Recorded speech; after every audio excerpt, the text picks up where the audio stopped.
En esta segunda parte miraremos tres conceptos claves de la teoría general de sistemas: el holismo, el isomorfismo y la subjetividad. Aspectos fundamentales en el estudio de esta ciencia. Miremos cómo funciona. En primer lugar, el holismo. Es una posición metodológica, epistemológica, que plantea que los sistemas, independientemente del tipo de sistema del cual estemos hablando, debe ser analizado en su conjunto. Debe ser entendido desde una totalidad y no a partir de las partes o de los componentes que de manera separada constituyen ese sistema. Hay muchísimos ejemplos para evidenciar el holismo. Por ejemplo, si pensamos en una máquina de un reloj que tiene una serie de componentes, ese reloj da la hora a partir de todo el conjunto de esas partes y no con la funcionalidad específica que de manera aislada pueda tener cada uno de esos componentes. En este caso, por ejemplo, tenemos una taza de capuchino y podríamos decir que el capuchino es la suma de la materia prima, el café, el agua y una máquina que muy seguramente nos prepara esta deliciosa taza de café. Pero no es así. En la perspectiva del holismo, la tacita de café es mucho más que la suma de los elementos que he utilizado para hacerlo.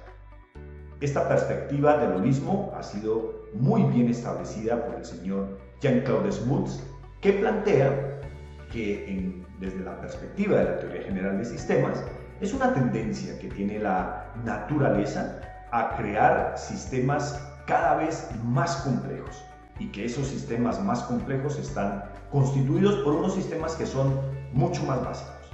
Pero en síntesis, que esos sistemas complejos son mucho más que la suma de las partes que componen ese sistema.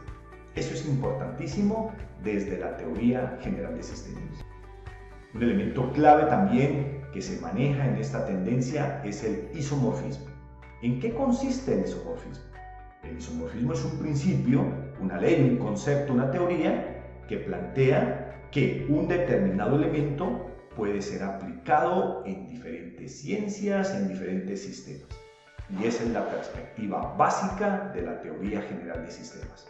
Aplicable a muchas ciencias, como ya lo hemos dicho. A la economía, la sociología, la política, la medicina, la matemática, la física, etc. La teoría general de sistemas se puede aplicar a muchas otras ciencias. Miremos un ejemplo. Tenemos la ley de atracción de dos masas. Esa fuerza de atracción de dos masas que nos dice que la fuerza de atracción de dos masas es igual a una constante multiplicado por la masa de un elemento y la masa del segundo elemento dividido por la distancia que existe entre los dos al cuadrado. Esta es una ecuación muy simple que podríamos aplicar a la fuerza de atracción que tiene un vehículo y un determinado sujeto. Pero también es una fórmula que puede ser aplicable a la ley de la gravitación universal. De esa manera, una sencilla fórmula puede ser aplicable a un principio muy básico, pero también a un principio muy complejo. Eso es el isomorfismo. Otro elemento clave dentro de la teoría general de sistemas es la subjetividad. La subjetividad está relacionada con la interpretación, con la percepción, con el análisis, con la argumentación que pueda hacer cada persona desde su propio punto de vista.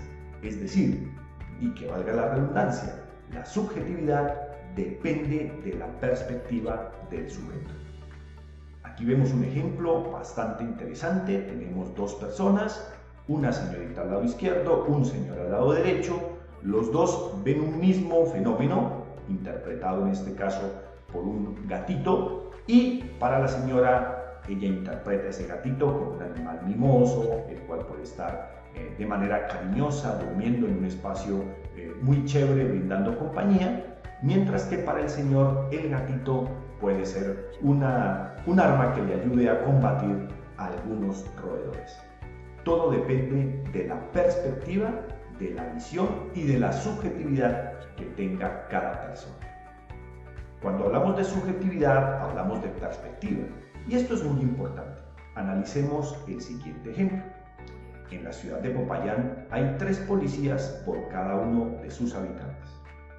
Esto representa una frase que puede ser muy simple, pero que analizada desde la teoría general de sistemas puede proponer elementos bastante interesantes.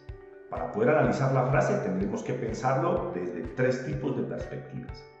Una perspectiva objetiva, que es la que mira el sistema desde adentro, una perspectiva subjetiva que mira el sistema hacia afuera y una perspectiva sistémica.